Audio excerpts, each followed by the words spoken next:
I am hired by a producer client to write their movie for them. It's a sci-fi and adventure movie, which is my genre, so I'm very excited about it. I'm on step 2 of my movie development journey, and this step is preparing the film treatment for the client.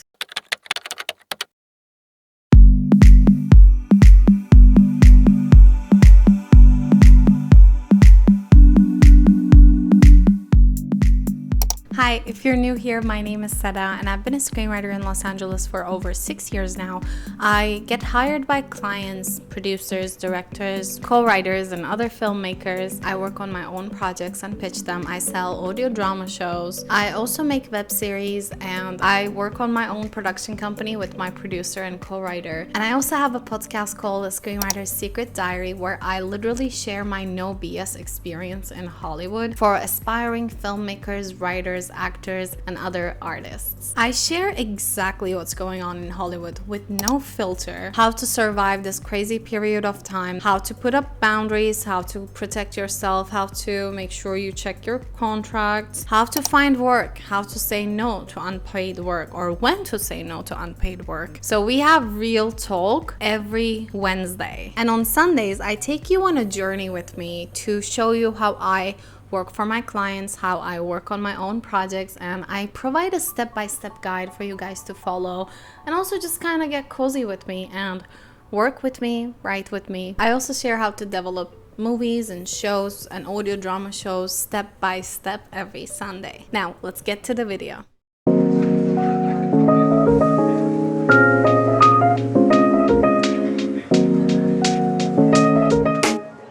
First of all, what is a film treatment? A film treatment is a document used to summarize your movie, but when I googled it, it says it's a document for selling your movie or show. In a way, yes, but in a way, not really. They won't buy your treatment until they read your script and make sure that it's good. Unless you're a known writer. Because if you're a known writer, if everybody in Hollywood kind of knows you and you've been a part of many successful projects, then yes, you can sell a film treatment and they will hire you to continue writing the script for them. But if you don't have a name and if you don't have any previous projects that you sold, film treatment is nothing more than one of the first steps of pitching your movie. You have to have a good screenplay to back it up. In my case, I'm hired to write a movie. My step 2 is film treatment, and in my contract with this producer, I do have to provide her with a film treatment. But regardless, even if that wasn't the case, I will always make a film treatment for my own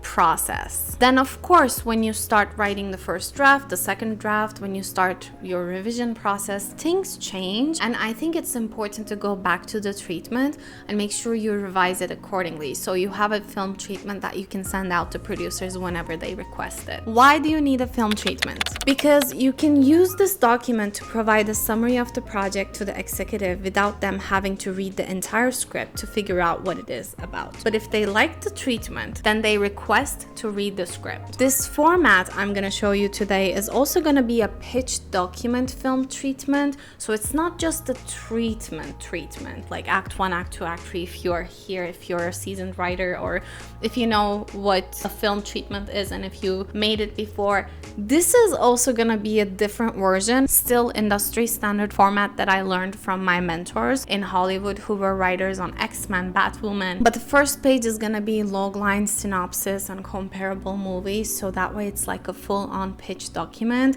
so you don't have to send them additional one-pager, blah blah blah, you can just send them this film treatment. So that way, when you quickly send it to a producer who wants a one-pager, they can just look at the first page and get the idea of your movie. Then if they want to continue reading to see the entire movie and the summary of it, then they can continue reading. But if they look at the first page and they're not interested, then they don't have to waste time reading your entire movie idea.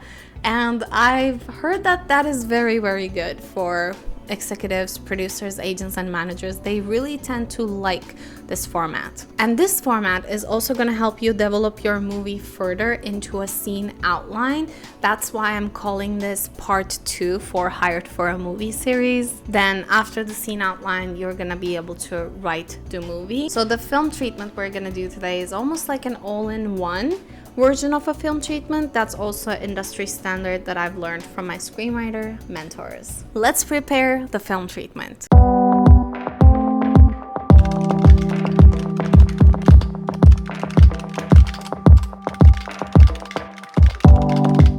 Okay, so I'm gonna share the screen and I'm gonna have to find it here so I can just talk about it. Sorry if my energy is a bit low today. I haven't been sleeping much because this is not the only client I'm working for. Oh, it's been very draining, but it's good. So many people can't find jobs, yet here I am hired by multiple people. I'm good, and I'm gonna share exactly how you can do that as well on Wednesday's podcast episode. Make sure to subscribe because that episode is a gem. I'm gonna tell you exactly how you can use the situation in Hollywood actually to your advantage instead of whining around. As you can see, the title comes right on top, and you can choose the font for it based on your genre and the feeling you want to give to the producer. It's not really that important.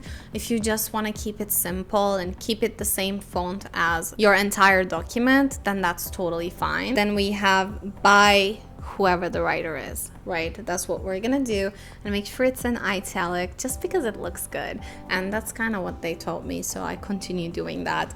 And then comes the logline section. This is very important. Logline is a one sentence summary of your entire thing, and I actually shared a logline formula like maybe 2 years ago in a video. I'll put it at the end of this video so you can quickly go and check. So the logline formula that I use very quickly is when this happens, inciting incident being this, the character wants something, but then this happens. So it's almost like inciting incident, character goal, and the twist, or the antagonist. So that way you're telling the reader real quickly what your conflict is, who your character is. Let's say, okay, let's read an example here. A depressed woman utilizes a multiverse camera on her birthday and replaces her happy self to be with her deceased partner. Except an antagonistic double is on a mission to destroy everyone. Now, this is not a good logline. I'm still working on this project, but you can see that we know who is the protagonist, a depressed woman. Utilizes a multiverse camera, we know the genre, it's sci-fi, right? And then on her birthday, and replaces her double to take over her life because her partner is deceased in her own universe, but her partner is still alive on this other universe, so then she's taking over. But her antagonistic self is on a mission to destroy all her doubles. Boom. You get the idea right away. So that's what we mean by logline. But if you have no idea what a logline is, please go ahead and watch that video after this one. Again, I'm gonna put it on the end screen. So then we have the synopsis section, which is also sometimes called overview. At least that's what I call it on TV Bible, but on film treatment I call it the synopsis. So synopsis is not gonna be a long synopsis, okay? Like these people, these Hollywood executives, they really don't care to read too much from newer writers, from aspiring writers. You just want to make sure it's condensed and it gives the structure enough, like teams, world, but without boring people. So I would really make sure that your synopsis is actionable. Character does this, this happens, then they do this, but this happens, then they do this. But in a way, you're also kind of putting some pieces of the world in there, like, oh, this, like, she crosses the multiverse through the camera lens in this way. You're making sure that you convey the world, themes, and your genre and your tone as best as possible in this synopsis. It has to be really good. But right now, while I'm working on the synopsis, I'm gonna make sure that it's in a way that it's just for me and my client at the moment. I'm gonna keep working on it more and more, especially after the first draft. Some things might change, and I'm gonna be open to the idea of change, because sometimes when we let things marinate, suddenly something super amazing comes out of it and you're like, whoa, this changes some things, you know? So make sure to keep your mind open, but make sure to write a synopsis that you like. Next, I put comparable films. So my mentors actually did not teach me this part. I started putting it, and my clients and producers I've pitched my ideas to, they actually really loved this because, for example, the logline I just read to you, the movies Coherence and Another Me with Sophie Turner, those are the comparable movies to my own movie. So after reading the logline and the synopsis, if they look at the comparable films and they see coherence and they see another me, they understand what I'm going for. They're like, oh, you're going for some like low budget 1 to 2 location sci-fi double, multiverse double type of a story.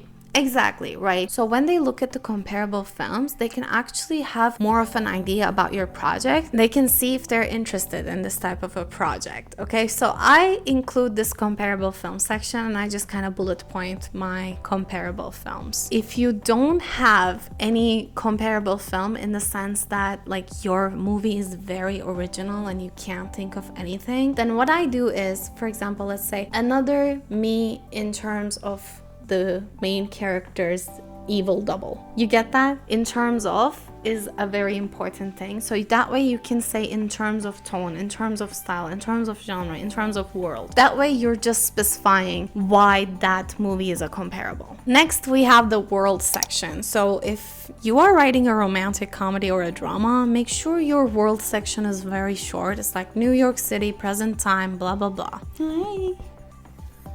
Make sure to describe, my dog is like, hi.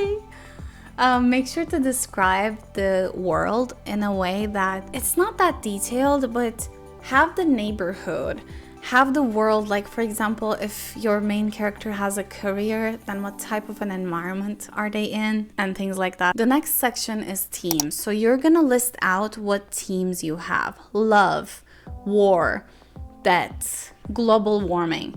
Whatever it is, just write that team down in paragraphs and make sure to mention where this team comes from. For example, global warming is a naturally occurring theme because of the world we're in. Self-worth and self-exploration is a naturally occurring theme because of the main characters, blah, blah, blah. So that way you're letting the producers know that these themes are naturally occurring rather than you forcing the theme. So it's kind of just better to do it that way. Next section is characters. So list all the characters and make sure to not tell us what's gonna happen to them in the film. We're gonna know in the next section, okay? In this section, you have to tell us the characteristics of them, their backstory, where do they come from, their psychology, their sociology, what are their like thoughts, day-to-day life, how can we relate to them? That's what we want to know. And you can also talk about their relationship with different characters, but don't tell us what's going to happen in the film. That's very, very important. I see newer writers, I see aspiring writers, I see authors do this mistake when they're trying to make a film treatment. I hope that's clear. Next section is the treatment section. So you are going to write out Act 1, Act 2, Act 3. And usually what I do, what I learned in my MFA in screenwriting is I hope I can put all the plot points on the screen for you guys. Act 1 is 2 paragraphs. Act 2 is 4 paragraphs. Act 3 is 2 paragraphs. That's just how I do it, and that seems to be liked by everyone. So that's why I'm telling you, if you want to do it this way and make sure it's like professional looking and clean, and make sure the paragraphs are not that long. We don't want to read like 8 pages of a treatment. We want to make sure we get the idea rather than reading 8 pages, because I'd rather read the script than read 8 pages of a treatment. And I'm only talking about treatment as a section, not the entire film treatment. The entire film treatment can be 8 to 12 pages. The shorter the better, but I understand sometimes we're writing science fiction, sometimes we're writing fantasy, sometimes it's a huge world building. So again, if the world is longer, make sure it's 1 to 2 pages of world rules, and make sure we understand those world rules really well, because you don't want to confuse people with your world. You don't want to have too many rules going on, but sometimes I understand that there are many rules. Also in a film treatment, understand, like, have another treatment on the side where you put stuff that you have to know versus stuff that producers have to know, because sometimes they don't have to know everything. Don't put everything on the page and just like have it a full-on vomit page. Calm down, keep your treatment short, make sure it's compact and easy to understand for the producers. That's very important. Going back to the treatment, Act 1, Act 2, Act 3. Act 1 has 2 paragraphs, Act 2 has 4 paragraphs, Act 3 has 2 paragraphs. Act 1, first paragraph starts with setup and ends with inciting incident. Second paragraph starts with debate, ends with break into two. Then Act 2, first paragraph, I have an additional plot point here. Go back to my plot point video. It's a very terrible video where my makeup is really bad, but I really explain plot points in a very good way, like 3-act structure. So if you want to go check it out, go check it out. I'll put it at the end of this video so you can easily click on it. Make sure to check also logline video. Those are like real gems. The first paragraph of Act 2 is fun and games. The second paragraph of Act 2 starts with a little twist and then ends with midpoint. Third paragraph of Act 2 ends with another twist. Fourth paragraph of Act 2 ends with the lowest moment, which is also all is lost, according to Blake Snyder's Save the Cat. And then Act 3 is gonna start with break into 3. The first paragraph of Act 3 is gonna end with climax starting. And then the last paragraph of Act 3 is gonna be resolution. That's the entire film treatment for you guys.